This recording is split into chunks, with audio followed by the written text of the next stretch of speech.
Welcome back, everybody, to the Rob Maness Show. It's good to be back with you again. As always, the comments are turned on, so we've got a hot show today. Two big subjects, and it's an exclusive. What is the truth about where Hunter Biden's laptop came from? And the second subject is fighting critical race theory at the Air Force Academy. Yeah, I said it. It's the Air Force Academy. First, Hunter Biden is lying, friends. There, I said it again, and I'm calling him out right here, right now. Hunter Biden is lying.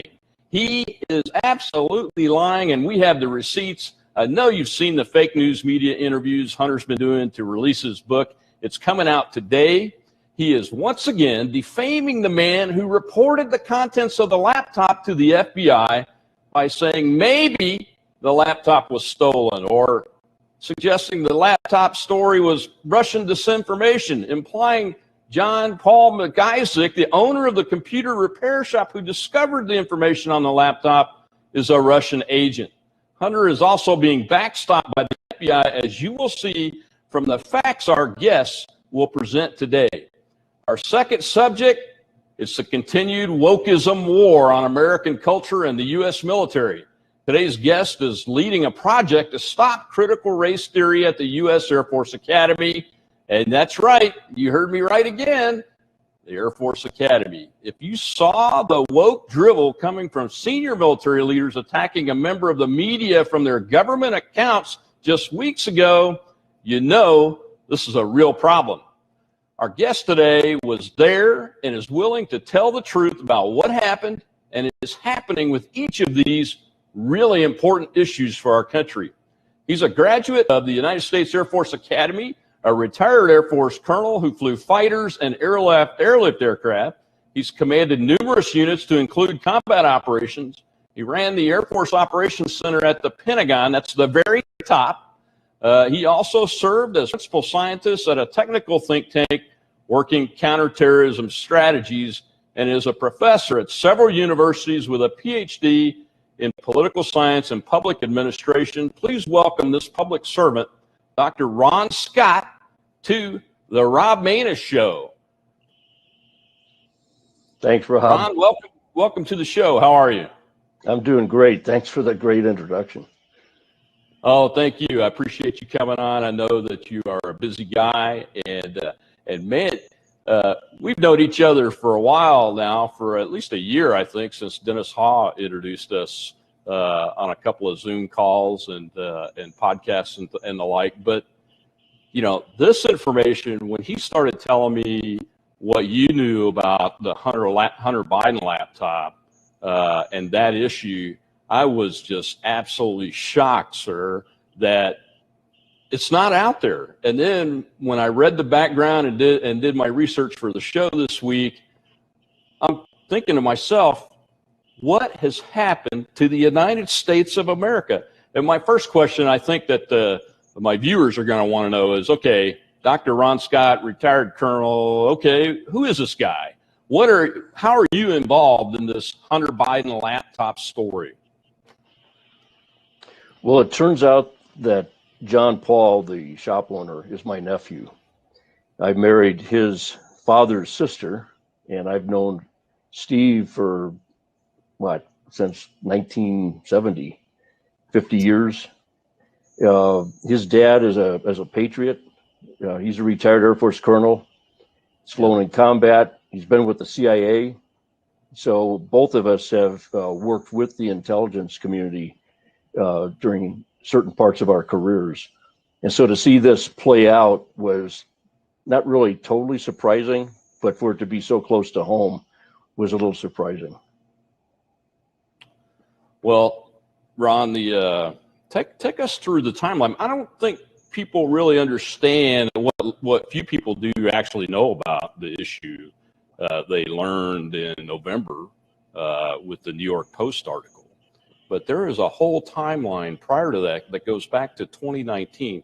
Take the audience through the timeline real quick on what your family, and you are JP's uncle, JP McIsaac's uncle, Both you and his dad are Air Force colonels, retired, have loads of national security and analysis experience and operational experience. So I was surprised by the timeline that you passed to me on what y'all's activities were with this laptop and what led up to that New York Post article in November of 2020. But this goes all the way back into 2019, doesn't it? That's correct. I came into the story in December of 2019, but the episode began in April, and that's when Hunter Biden brought 3 water-soaked Mac Pro laptops into JP's shop about 15 minutes before he was scheduled to close. And he took a quick look. One of them was damaged beyond repair. He handed it back to him. Another one had a couple of bad keys on the keyboard, and so he loaned him a keyboard. But the third laptop, a quick look said, it looks like he can retrieve the data, but he's going to have to keep it overnight to make sure that the data is not corrupted or whatever. It would take a couple-day process. And so Hunter signed his name. He registered with the shop. I mean, we've got documents with a signature on it. JP had completed the work and attempted to notify Hunter that his data had been retrieved and please come in and pick it up. He didn't hear back from him for 90 days. And by Delaware law, that property reverted to the shop owner. So JP had looked at some of the data as he was preserving it and discovered that there were some, let's say, interesting things on the drive, to include pornography. Yeah. And he wanted to protect the privacy of his client. So he didn't want to say anything to anybody about what he actually saw on the drive. But 90 days later now, based on what he did see, and now it's his property, he took a closer look and realized that what he was discovering on that drive was potentially criminal activity. And so he approached his dad about it, and his dad believed that they should turn it over to the FBI. And so around September, my brother-in-law approached the FBI in the Albuquerque office, and they treated him with tremendous disrespect and encouraged him to lawyer up.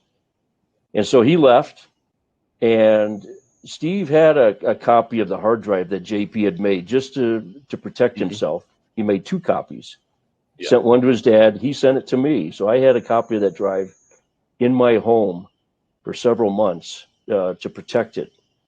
So the FBI in the Wilmington office reaches out to Steve asking permission to meet with his son in Delaware. And he said, by all means. So they show up in November and they're asking questions about child pornography. Did you see child pornography on the hard drive?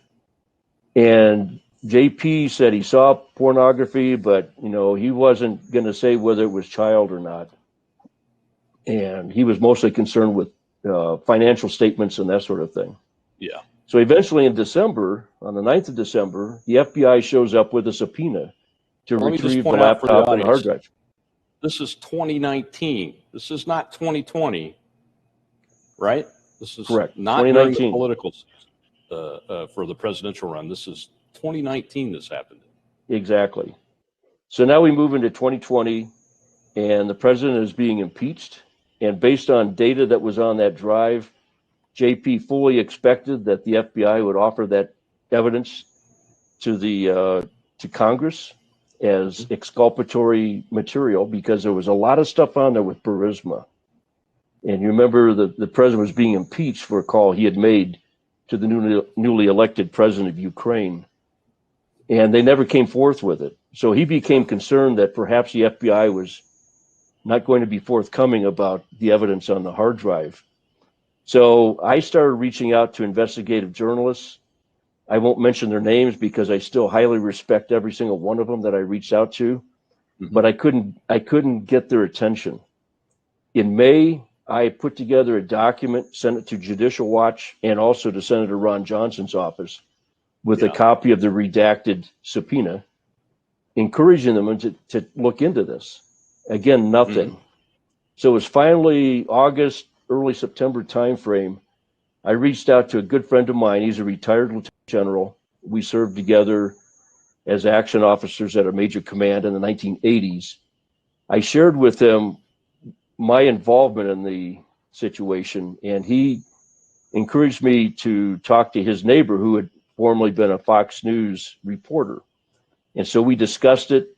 He handed me off to a gentleman by the name of Ken LaCourte, who had been the executive vice president at Fox News under Roger Ailes for 20 years, but had left Fox because they'd become risk averse.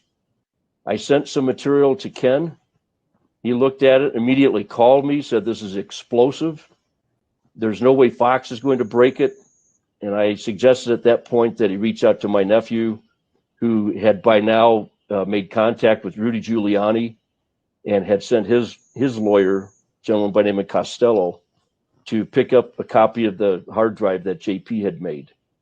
And so with a matter of a couple of days or so, with that little exchange of information, the New York Post broke the story. And as you know, Twitter immediately censored it.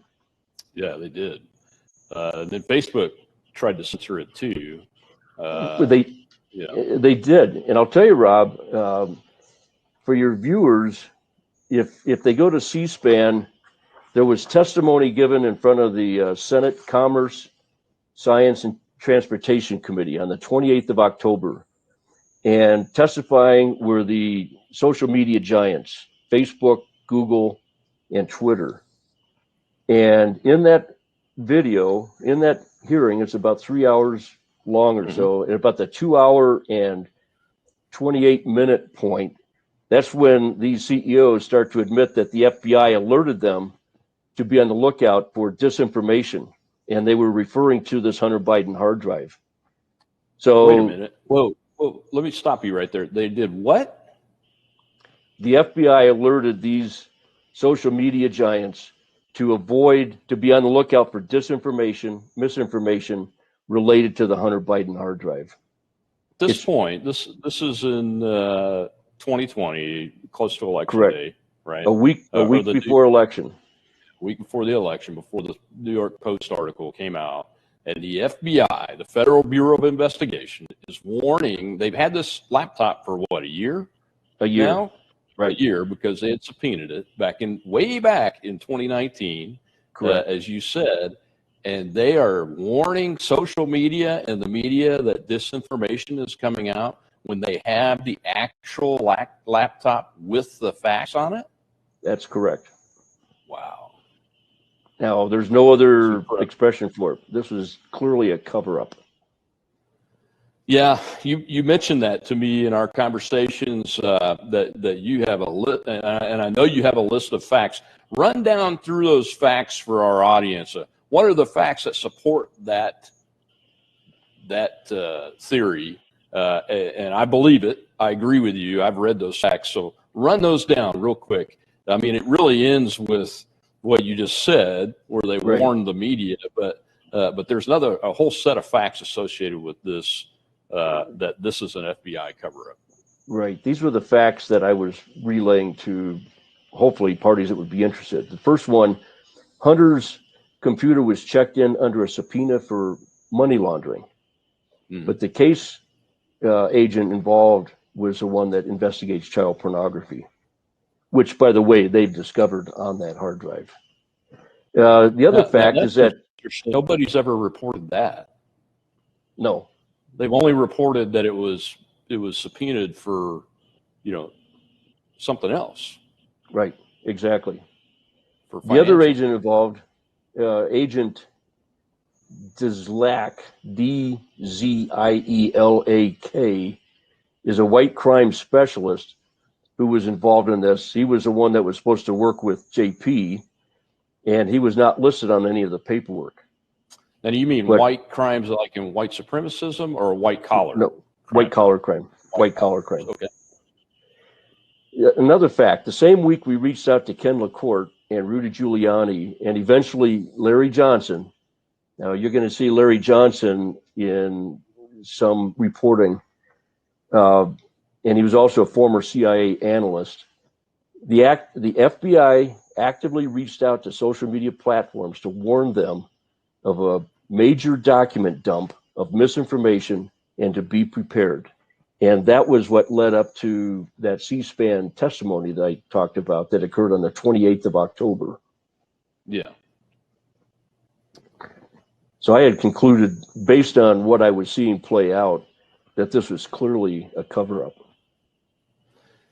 Yeah, I mean, I have come to that conclusion on my own, with my own set of facts. But yours, the reality of someone with firsthand knowledge of the timeline and what everything that's happened to JP and with his dad and with you, and then the activities, the actions of the FBI, the social media oligarchs, the media itself. Really, your facts support all of that. And that this is really, truly an FBI cover-up. Why do you think they're? I mean, I'm going to ask you an opinion question now, Ron. You've been around a long time. You have a lot of experience. So, why do you think they're trying to cover it up? Is it on the president's behalf, or just to keep Hunter, out of the limelight? Although he's willfully re-entering it now and calling your nephew, defaming him once again in public. That's a great question, Rob. And I've been trying to arrive at a good answer to that kind of question.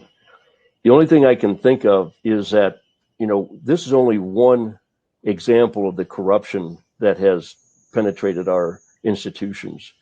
And when we get ready for the next subject on critical race theory, I think for our viewers, and based on my own experiences, serving during the Cold War in West Germany, and I did nuclear counterterrorism work and whatever. Mm-hmm. Our nation has been subjected to a very subtle and insidious infiltration of our institutions, a Marxist, neo-Marxist ideology. And it resonates around power, political power. And so we're seeing that right now in examples like the Hunter Biden drive. It's, this does not comport with their narrative, in the narrative they want Americans to believe. And so they have to suppress it. They have to diminish it by suggesting that my nephew was a Russian agent or that he stole the material, anything to diminish his credibility. Yeah. And what makes us a story today, Ron, is that Hunter Biden, I just watched excerpts of it again this morning, is actually out there defaming your nephew again and denying even that this laptop might even be his. Right. And I know I've seen the receipts. I'm sure you've seen the actual paper copies of them. Right. I've seen the photocopies of the receipt. It's his signature. His lawyers, didn't his lawyers come to the shop to try to get the laptop at some point or another? Yep, they did. Yeah. They contacted him. They wanted to get the laptop and the hard drive back. And JP said, well, you'll have to talk to the FBI. They have it in their hands. So Biden's lying. And I know you guys know what's on the hard drive. How many copies of that hard drive are there out there that you know of from the work that you all did to get it out in public? It's hard to say because there have been duplicate copies made. Originally, there were 2 copies. JP had one, I had one. Mine is now with his lawyer. But JP has offered the one that he had to an individual by the name of Yakov Applebaum, who works for his lawyer. And Yakov has a company called XR Vision, and he's been in the news. Yakov is almost like a librarian now with that hard drive. He has posted a lot of material from that hard drive to get the story out and the significance of the material on that hard drive. Yeah, I'm posting comments as we talk on our screen so the viewers can, everybody across the channels can see what's going on the show. And the corruption is deep, but we can help too. I know God can help us, maybe the only one that can help us from what this one viewer has said in a comment, but we can help too. And this is part of it, getting the word out. With today's technology, we can keep talking about it. I'm going to publish this show and those kind of things because we've got to get the truth out. And Is there another? Is there any indication the president of the United States, Biden, was involved? You mentioned that Burisma is mentioned on the hard drive. Is there anything on there that directly speaks to his activities at all?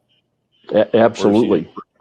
Big guy. He's been directly involved. In fact, there was an outfit by the name of Blue Star Strategies that essentially prepared the vice president for his trip to Ukraine.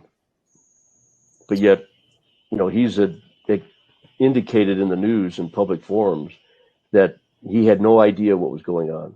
Well, he was in the loop on it. So who is Blue Star Strategies? Blue Star Strategies is it's a consulting firm that they brought in to prepare his visit to Ukraine. And Yakov has published some of that material on his website, on his blog.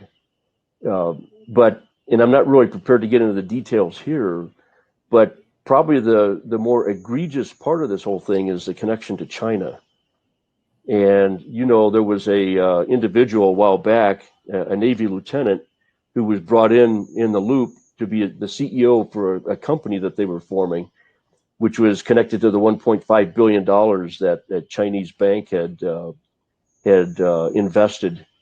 And when he realized what was going on, he finally decided, and it was based on material that came out from Fox News on one of the Hunter Biden emails. And his name was implicated. He realized I better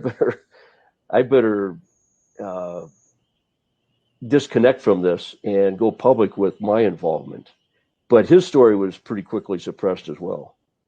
Yeah, I mean, it was out there for maybe a few minutes, but it was suppressed, and the big people in the media tried to make it look like he was some kind of nut job. I'll just say it, but he's not. He comes across as very professional and well poised to tell the truth, and he wants to tell the truth. And the same thing is happening to your nephew and anybody that tries to get the truth out.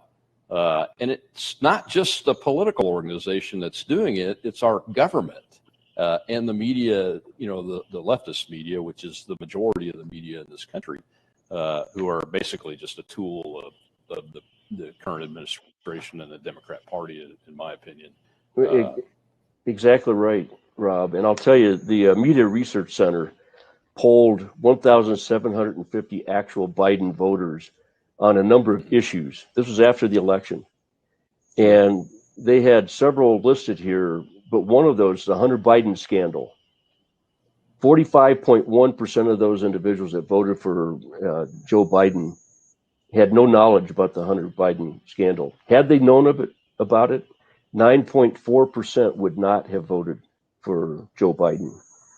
And they've got several examples here, but they total up to about 17% of those voters would not have voted for Joe Biden, and he won by a margin of 6 percentage points. So the media played a huge role in the public narrative here. Yeah, and I know, folks, that there, a lot of us don't think the election was fair. So that 6% number, I know a lot of folks are going to go, hey, wait a minute, he didn't really win. And you know what? I think the election was rigged against us, not just Trump, but us, the American people, myself. But apparently the laws allow for it because we haven't been able to get anybody in court and get them tried. So that's where we're at. And the guy would not have won. He would not have been able to pull it off had the truth been out there. And the censorship and suppression of information goes to the very basic function of a country like the United States. And the basic foundation that makes us as successful as we are is the freedom of information and the ability to find out the truth, in spite of all of the rhetoric and propaganda out there. Right, Ron? Yeah, exactly. Right on. and people are probably wondering why we linked two subjects together today, the Hunter Biden laptop, and I'm just going to say it, Biden's a liar. The president of the United States is a liar about this issue and about his business dealings with China and the Ukraine, and we need to get the facts out, and shame on you, FBI agents that are not whistleblowing on this. Shame on you. You should resign now or go into retirement before you get caught red-handed and lose your retirement, because you should. Shame on you, because no person should be protected. I don't care if their name's Trump, Biden, Obama, Kennedy, whatever. Nobody should ever be protected from the law. But the second issue is linked to this